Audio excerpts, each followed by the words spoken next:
A internet nos deu o poder de observar a vida de todos, mas nos tirou o tempo de observar a nós mesmos. Sem o trabalho de integrar a sombra, o feed ele deixa de ser uma ferramenta e se torna um tribunal de espelhos, onde todos julgam os outros para não terem que julgar a si mesmos. Como você equilibra quem você é no feed com quem você é no silêncio do seu quarto? Eu sou Amanda, psicanalista e escritora, e dedico meu tempo para investigar como a filosofia, a psicologia, a psicanálise podem nos salvar do caos da hiperconexão. Mais do que os títulos, eu sou alguém que aprendeu a preferir as perguntas difíceis às respostas prontas. Eu era uma eterna perguntante da minha mãe. Mas por quê? Mas por quê? E eu ficava muito chateada quando eu recebia um porquê sim, tá? Uma buscadora da verdade que mora no silêncio e alguém que acredita que a nossa maior obra de arte é a coragem de sermos inteiros. No meu projeto de reestruturação da mente, eu ajudo pessoas a trilharem um caminho de inteligência emocional e de individuação. No vídeo de hoje, a gente vai falar sobre como não se perder de si mesmo enquanto navega por esse mundo digital. A máscara digital é um simulacro que nos mantém escravos do espetáculo. Ao tentarmos sequestrar o parecer, a gente acaba perdendo a capacidade de simplesmente ser, resultando num vazio existencial que nenhuma quantidade de engajamento consegue preencher. Para Carl Jung, a persona é um termo derivado das máscaras usadas pelos atores do teatro grego. É como se fosse a necessidade funcional, o papel que a gente desempenha para nos ajustar à sociedade, sabe? Aquele do bom profissional, o filho dedicado, o cidadão educado. E o problema em si, se é que a gente pode observar como um problema, surge quando ocorre a identificação com essa persona. No Instagram, por exemplo, a gente não posta nossa vulnerabilidade crua, mas uma versão editada. Quando a gente passa a buscar validação, sendo por likes ou métricas, exclusivamente por essa versão que a gente apresenta lá, o ego ele para de se alimentar da realidade interna e ele passa a depender do olhar do outro. E aí que essa máscara ela acaba grudando. Porque se você só se sente alguém quando a sua persona é aplaudida, o seu eu real, que é a essência com todas as suas sombras e suas potências, acaba ficando atrofiado.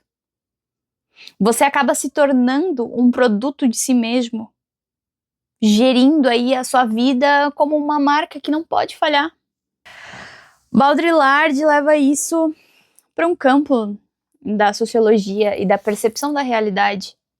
Ele argumenta que a gente vive na era na era de simulacros, que são cópias de coisas que na verdade nunca tiveram um original, ou cuja representação acaba se tornando muito mais real do que o objeto em si.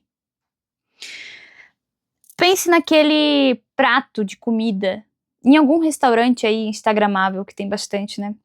Muitas vezes a iluminação, a disposição dos elementos são feitos para foto e não para o paladar em si.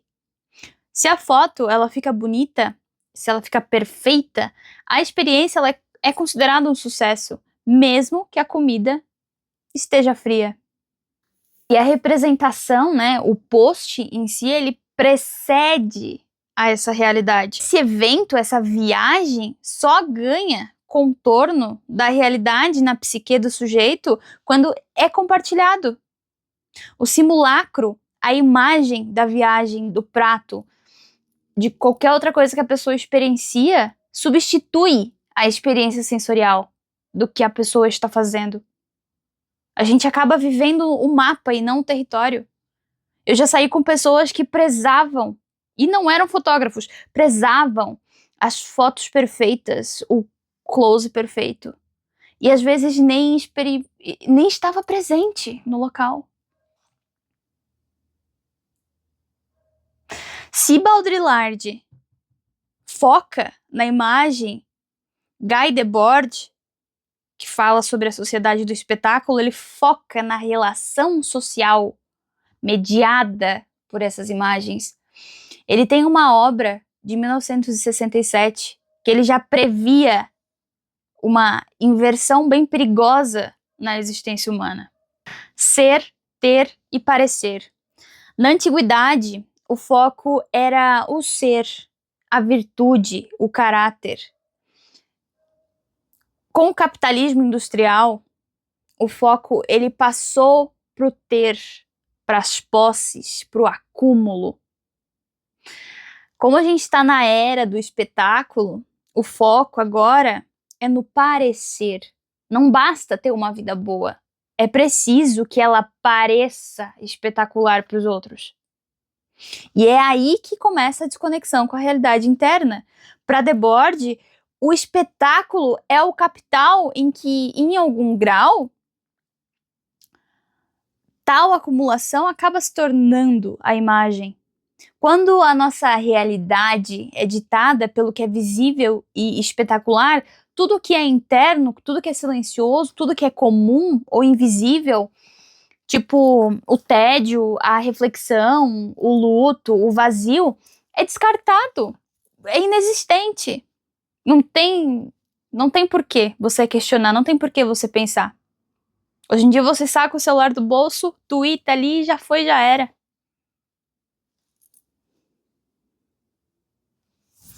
Tira uma foto do seu prato. Depois ainda fica olhando ainda a lista de quem visualizou, quem deixou de visualizar. Porra, mano. A persona é a máscara que a gente usa pra brilhar. A sombra é o porão da nossa psique. Tudo aquilo que a gente rejeita em nós mesmos por considerar feio, por considerar inadequado, por considerar imoral. Lá nas redes sociais, esse porão ele ganha uma conexão de alta velocidade.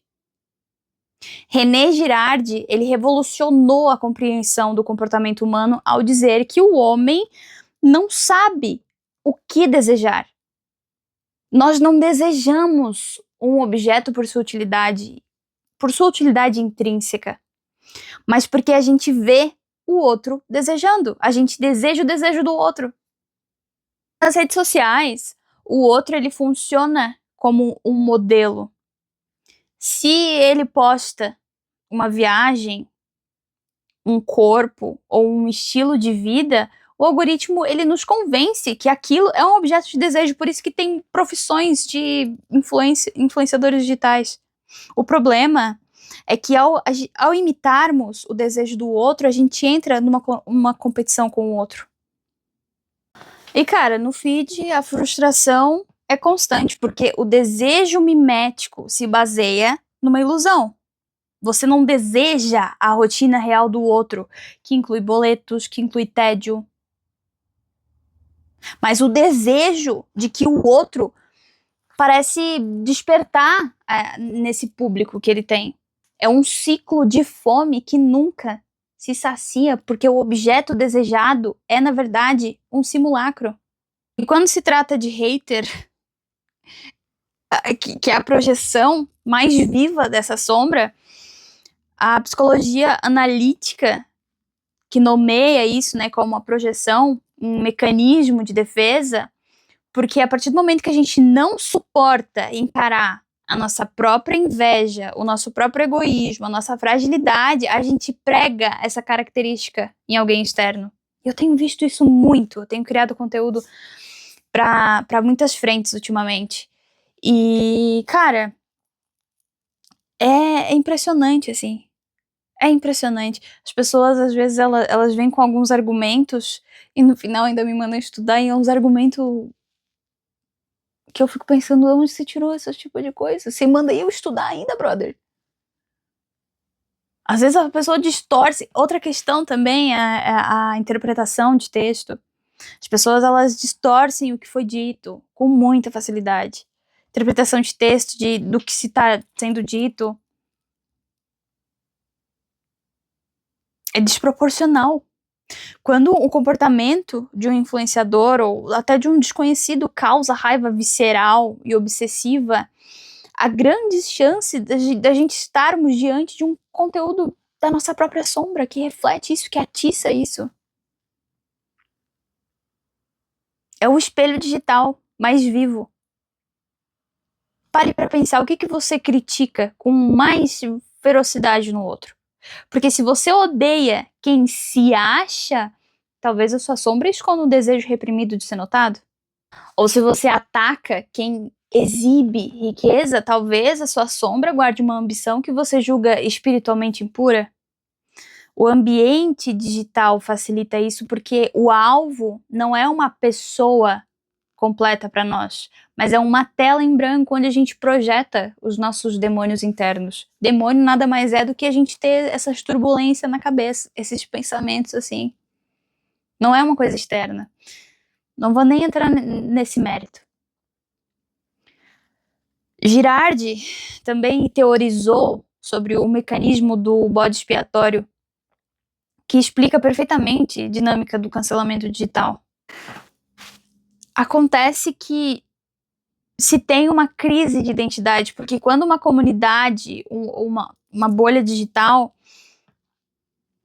está em conflito ou sente uma tensão interna, inveja, competição, frustração, a agressividade precisa de um escape para não destruir o próprio grupo.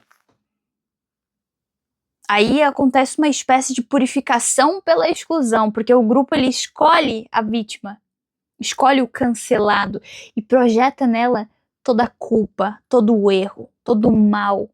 E ao atacar e excluir essa pessoa, os membros do grupo sentem uma súbita onda de união e de virtude. E é aí que a gente vai para a parte da falsa moralidade.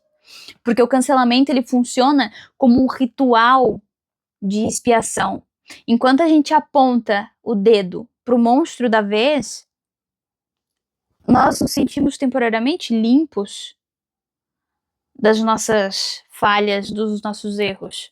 É uma tentativa da persona coletiva de esmagar a sombra através da punição do outro. E o conflito entre o ego, que é a parte de nós que quer controle e quer aplauso, e o conflito do ego e da essência, que a essência é como se fosse o self, a nossa totalidade profunda, que a individuação busca o self, acaba se tornando uma batalha entre o ruído das notificações e o silêncio da consciência. Marco Aurélio ele falava da cidadela interior. Marco Aurélio foi um imperador romano, um filósofo estoico, que eu tenho um livro muito bom que eu quero trazer aqui para o canal. Algumas partes para que a gente possa desenvolver sobre. E ele escreveu sobre hegemonikon, a faculdade governante da razão, que ele defendia a criação de uma cidadela interior. Nada mais é do que um refúgio na mente onde as opiniões dos outros, a fama ou até as tragédias externas não podem penetrar. E isso é imprescindível, principalmente para quem está exposto a isso. Você criar uma cidadela interior impenetrável. E no Instagram, a nossa cidadela, ela é invadida a cada segundo. Eu saí daquele local, que não dá. O like acaba sendo uma validação externa que nos seduz. O comentário negativo é um ataque que acaba derrubando muitas muralhas. E é necessário fazer um fortalecimento da mente. Proteger essa cidadela hoje significa entender que a métrica digital é indiferente.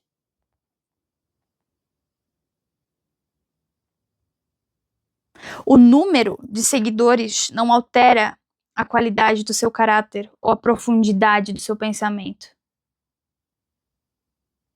A prática estoica consiste em retirar o poder que damos ao julgamento alheio, devolvendo para o nosso centro de comando interno.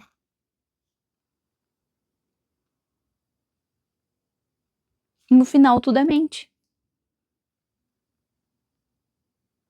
Eu até falei num vídeo que eu fiz pro outro canal que absolutamente tudo é mental. Por que tudo é mental? Cara, até uma planta, ela tem um estágio de consciência, não como o nosso, né? Que a gente aí é regido pela razão, pela emoção. Mas ela precisa ter uma certa consciência para que ela faça fotossíntese, para que ela consiga fazer a gestão dos nutrientes que ela precisa ou não. O algoritmo, você não pode ver ele só como um código. Ele é um moldador de comportamento. Ele premia a repetição do que já funciona e pune a originalidade do que não se encaixa nos padrões de retenção. Aí a gente fala da sedução do ego. Porque o ego que busca segurança e pertencimento é facilmente seduzido. Se você posta alguma coisa autêntica que vem da sua essência e recebe pouco engajamento, mas posta uma tendência vazia, uma trend do momento, você recebe muito, o ego ele começa a ditar. Seja mais assim, seja menos você. Menos você não tá dando alcance, não tá dando like, tá flopando. Apague. Oh, senta vergonha, apague.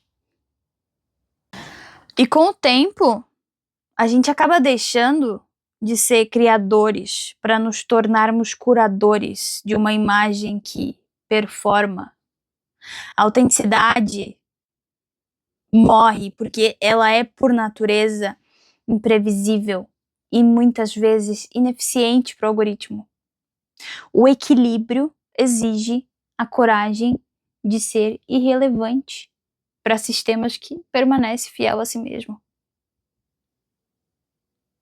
A gente pode passar horas consumindo conteúdo e no final sentir um vazio imenso. Isso ocorre porque o ego e a essência se nutrem de coisas diferentes. O ego ele se nutre de estímulos, notificações, dopamina rápida, cores vibrantes, novidades incessantes. Ele está cheio, mas ele nunca está satisfeito. E a essência, ela se nutre de sentido, de silêncio contemplativo, de conexão real, de tempo estendido, de beleza profunda. Aí a gente entra até num paradoxo da hiperconectividade, porque a gente vive uma era de obesidade de informação e de desnutrição de significado. Poderia chamar da fome da alma. É o sinal de que a essência está sendo sufocada pelo ruído. E para ouvir esse mestre interior, esse eu superior, é preciso reduzir o volume do mundo, limpar o canal. Como dizem as tradições místicas, a divindade ou a essência não grita, sussurra no intervalo de um pensamento e outro. E quando eu falo do processo de individuação, eu não estou falando para você se tornar perfeito, mas para que você se sinta e você se torne mais inteiro. No caos digital, isso exige um esforço consciente de resgate da nossa soberania psíquica. Eu vou te dar alguns pilares aí para essa jornada, que não é fácil. Você tem que abdicar de muita coisa para que você consiga de fato ouvir essa voz que sussurra. Quebrar esse feitiço, retirar as projeções.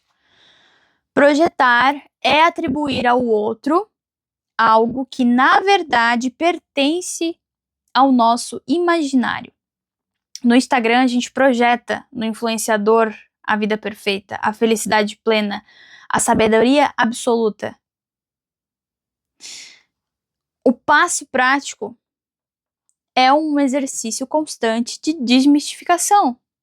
Quando você sente a picada da inveja ou da inferioridade, você deve questionar: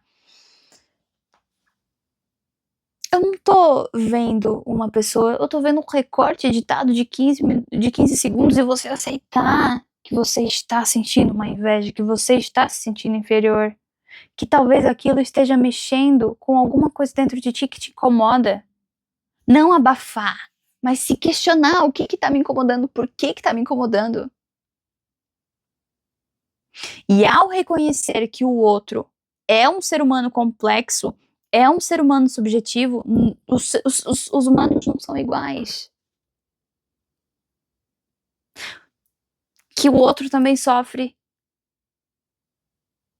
falha, que o outro também tem dúvidas. Você retira dele o poder divino que a sua projeção concedeu. E isso quebra um ciclo de comparação, pois você para de comparar o seu bastidor, a sua vida real, com o palco alheio, com o feed alheio. Na Grécia Antiga e na psicologia de Jung, o temenos é um círculo sagrado, um espaço delimitado onde a alma pode se manifestar sem interferências externas, como se fosse um laboratório da alma. E num mundo sem fronteiras digitais, o tememos ele precisa ser construído através de rituais de desconexão, criando esses limites.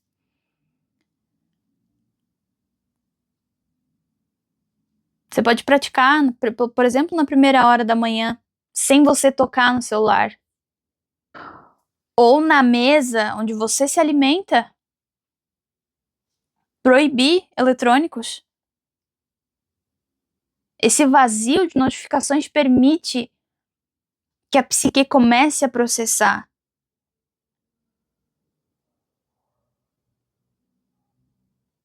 E comece a entender dos próprios símbolos, dos sentimentos, dos pensamentos, ao invés de apenas reagir aos estímulos do algoritmo. Sem o temenos, a alma não tem onde sentar para descansar. Martin Heidegger, ele usa o termo de design, ser aí, para descrever a existência humana como algo que está sempre lançado no mundo, mas que precisa recuperar a autenticidade. O ambiente digital, ele nos torna seres em lugar nenhum. A gente está fisicamente em um café, mas a nossa mente está na thread do Twitter ou nos stories de alguém em outro continente, na mensagem que a gente tem que responder daqui a pouco, no post que a gente tem que olhar o comentário para ver.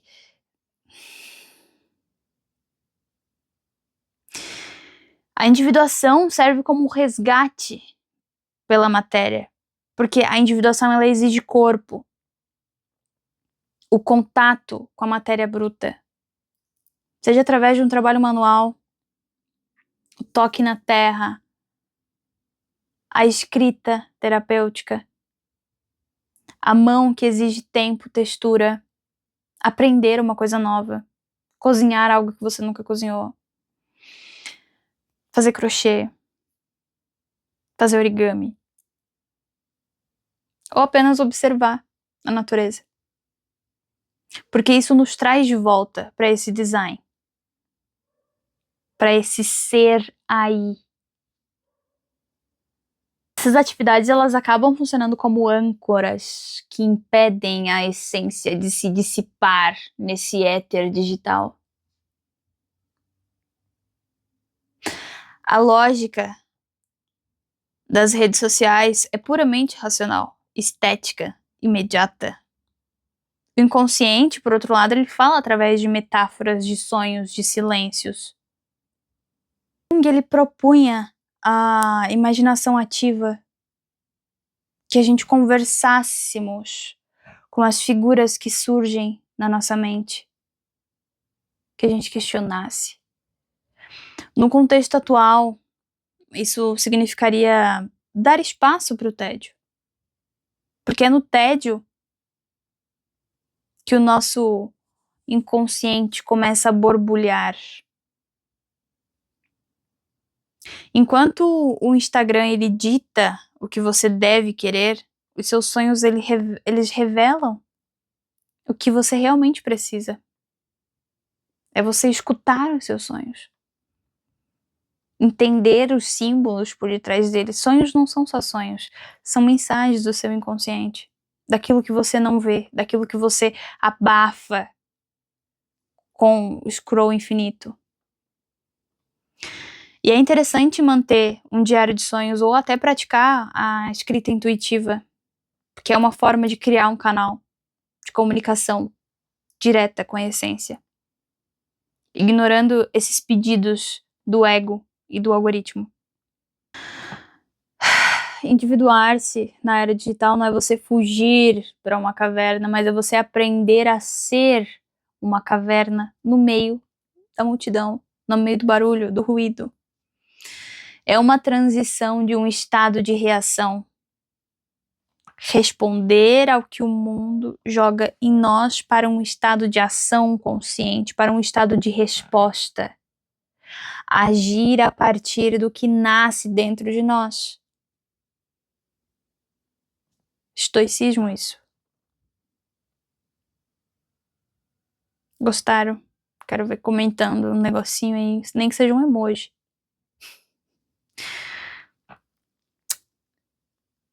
Inscreva-se no canal. Até o próximo vídeo. Obrigada por acompanhar esse pensamento pensante, derivado de sentimentos sentimentais angustiantes. Os links estão aí. Faça parte do Prisma se você achar que é necessário entender o que você sente. Prisma é um projeto de inteligência emocional onde traz o bruto para que você faça uma arquitetura da sua mente. Para que você entenda esses borbulhos e nomeie os seus demônios.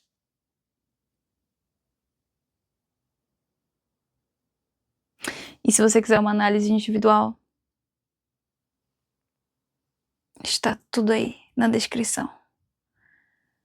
Até mais.